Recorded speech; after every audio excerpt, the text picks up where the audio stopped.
اعوذ باللہ من الشیطان اللعین الرجیم بسم اللہ الرحمن الرحیم قال امام جعفر الصادق علیہ السلام التقدیر فی لیلة 19 والابرام فی لیلة 21 والامضاح فی لیلة 23۔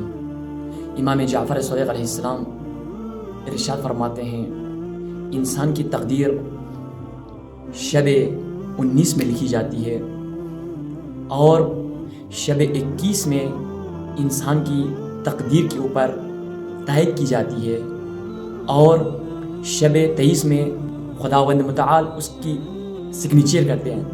ہم خوش نصیب ہے کہ خداوند متعال نے ہمیں پھر سے توفیق دی کہ ان تمام شب قدروں کو درک کرنے کے لیے، لہذا ہمیں گولڈن چانس ہے کہ ہمیں چاہیے کہ اس شبوں میں خداوند متعال سے اپنے تمام گناہوں کا مغفرت کروا لیں اور ہر چھوٹی بڑی جائز حاجتوں کو خدا سے پورا کروا لیں۔ والسلام علیکم ورحمۃ اللہ وبرکاتہ۔